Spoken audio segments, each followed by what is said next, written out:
Hello and welcome back, everyone, to Titanfall 2 on Rocket Rabbit Commentaries, the end of the carrot as we go through and finish the single-player campaign. After having successfully melee executed Sloan, we rip open the Ark's case in order to,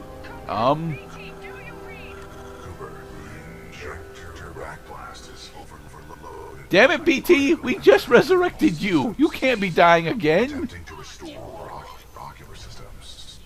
Maybe it's just to get us used to the idea that he could die. You know, development.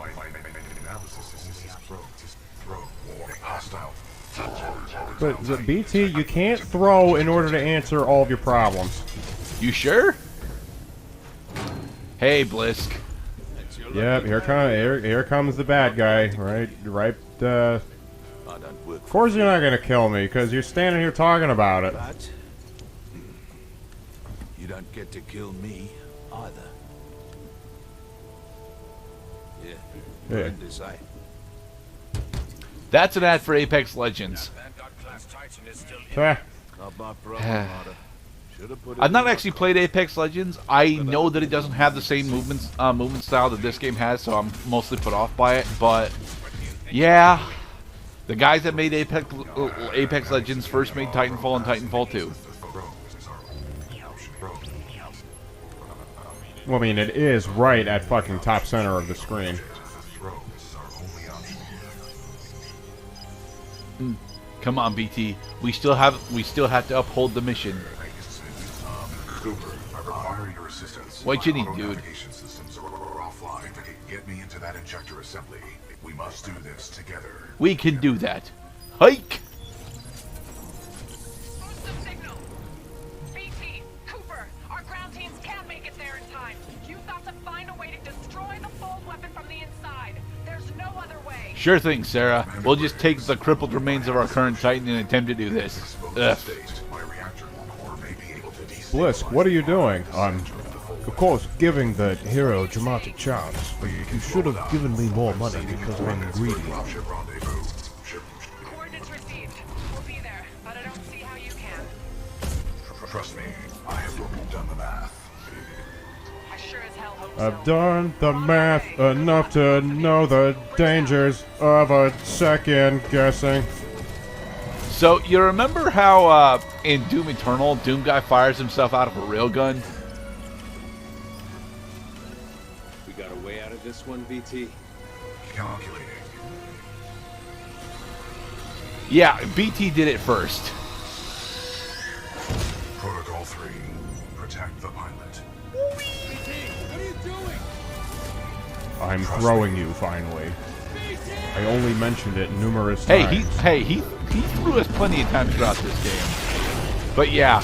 And so BT used his own data core in order to cause a fission explosion, destroying the Ark, and by extension the fold weapon once and for all.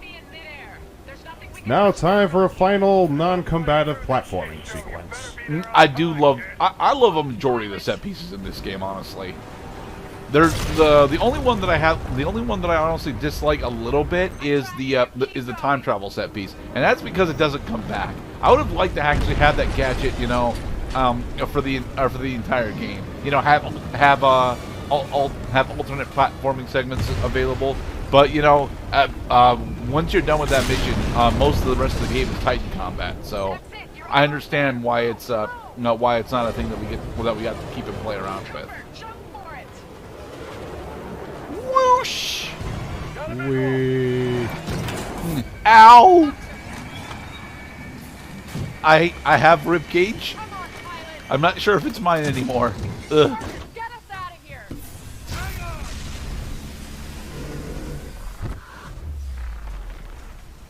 Yeah, we managed to warp above the surface of Typhon. And Typhon has effectively been fucking ruined, because planets don't survive this kind of cataclysmic explosion.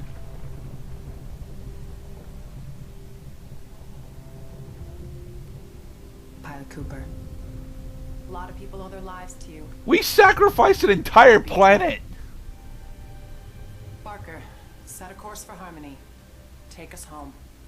Yeah, 1/3 of Typhon is just totally fucking in space now, so But we saved Harmony, and Harmony is our faction's capital, so we did good. The Typhon saved the planet Harmony. The militia calls this planet their headquarters. Millions of others call it home. Like me. Commander Briggs says Yes. he'll be inducted into the Fuck Battalion those other people. and assign a new Our Titan. people made it. After the techs wipe what's left of my neural link with BT. I don't want to lose my neural link know with what that'll BT. feel like. It was a good Assign Titan. a new Titan. I kind of like the old one. I like the old Titan too, Cooper. This is Pilot I Jack like the old Titan too. signing off. And so we have effectively 10 minutes of fucking credits. I don't Yay. begrudge the credits being this long for the record. I honestly like this credit sequence quite a bit because we get to, you know, showcase a bunch of where they are now segments. And we have small animations for everything too. It's, you know, pretty decent. But it's still way too goddamn lengthy. All in all, Titanfall 2 single-player campaign is most certainly worth playing. I'm glad that I managed to get to play it before, you know, the terrible shit happened to it. I still don't know if the terrible shit that has happened to Titanfall 2 and Apex Legends is over. I assume it is over now, at least by the time that this goes, up on the channel, it should be over. At the same point, I don't know if I would actually enjoy the multiplayer for this game, and this game and Titanfall 1 and Apex Legends are all sold on their multiplayer kind of explicitly. If you enjoy the movement system that you've seen here, or if you enjoy the movement system from Doom Eternal, I would totally recommend giving Titanfall 2 a shot. That said, if you're not into the horribly imbalanced gameplay that comes from infantry fighting Titans, or small arms versus heavy vehicles, there can be some pretty significant problems, you know, with jumping into this kind of game. I personally like mixed arms combat, but I have to admit that getting raffle stomped by a Titan 20 times in a single match is not as fun as it's supposed to be, even with the super cool pilot abilities that you get access to. And yes, a majority of the pilot abilities that you get are actually transferred over to the multiplayer in some fashion. I, again, haven't actually played the multiplayer, so I don't know what all gets transferred over, if it's doing a loadout system or what. Multiplayer scares me because it's an online FPS, and I'm terrible at those. I personally think that this is honestly one of the best single-player experiences I've had, despite the fact that it's really goddamn short. Hey, Matt Mercer.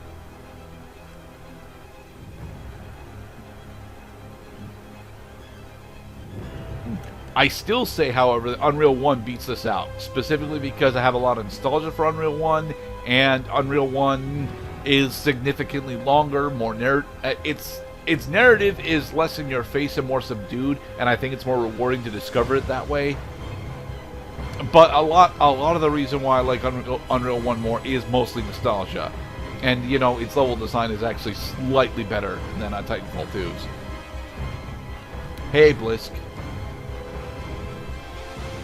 What do you think of your experience with Titanfall 2 so far, Mr. the Cloud Person? Well, it does make an excellent use of varied gameplay. Like you had mentioned, the nuanced game styles, like, albeit they were limited in the amount of time you spend time traveling or even platforming for that matter, that, yeah, it did change things up a bit to keep the more familiar game styles of Titan combat and even non-Titan combat, that just alternating between those two styles also adds some variability and lots of replay value. Hey, Richter.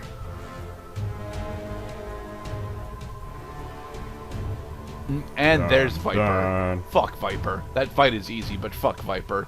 Fucker's got, you know, a super powerful jet system on his Titan. Gets to fly around and slay planes with a sword. Yeah.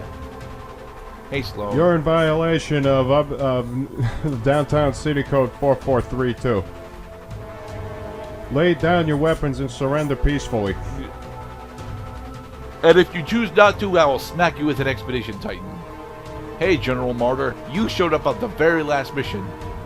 So fuck you. You were practically irrelevant, saying bye-bye, saying, okay, I never really met you. And here's Team 6. Is it 6-4? I forget, man. It was last week when we recorded this last. Well, no, it was 2 days ago when we recorded this last. And Yeah. These guys the team that show we- up for these guys show up like very sporadically throughout the campaign. So like effectively twice. Once as dialogue dialogue happening in the background during the end mission, and once as actual fire support allies while we're doing the sky heist.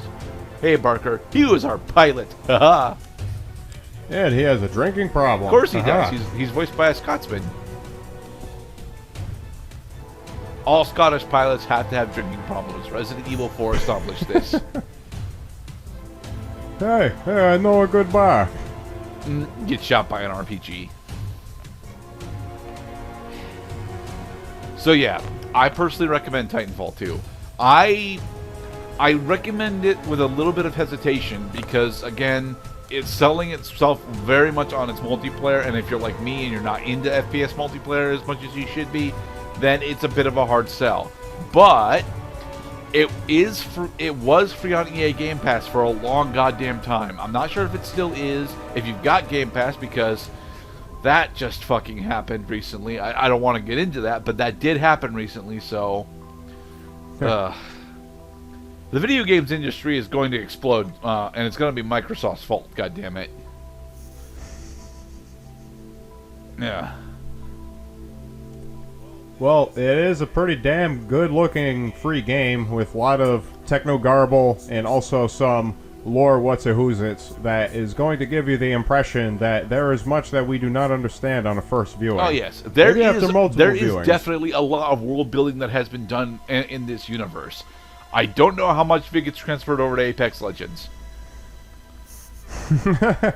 You know, the game that they kind of just put in your face, literally, towards the end of the game. Yeah. Presenting the actual game. Like, seriously, like, if this game was free, then this really was just a gigantic advertisement just for Apex. It wasn't free when it launched, mind you. It was I think it was a $50 release when it launched, actually, but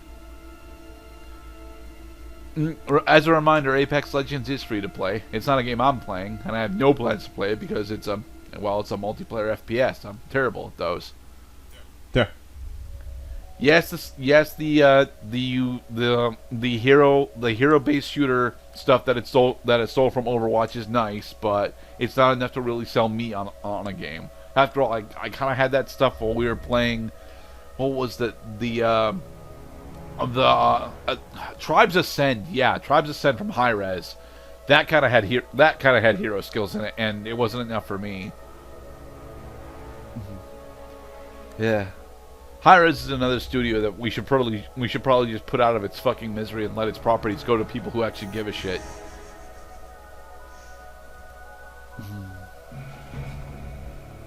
Are Hi-Rez still running Smite? Don't know. Oh, okay. But see, we have a space age thing. Yep.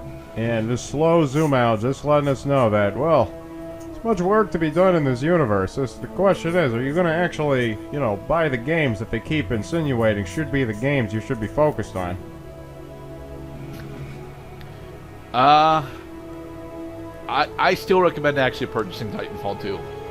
As long as you're into relatively high concept multiplayer FPS games. I don't think that the single player is honestly worth the asking price. I really don't. It's too short. It's very diverse. It's very fun. It's a great goddamn experience, but it's a tad too short. If it were an additional 2 hours longer, then I would recommend buying it for the single player experience. But the single player is just not enough, guys. It's not. It's a good single player campaign. It really is. It's one of the best that I've played in a long time. I would say it's right now third in comparison to Unreal Tournament and Doom 2016. But it's too short. That's its big problem. And now we get our post-credits teaser that BT is alive. Woohoo! Cooper, I need to throw you. Again. All right. Be safe, everybody.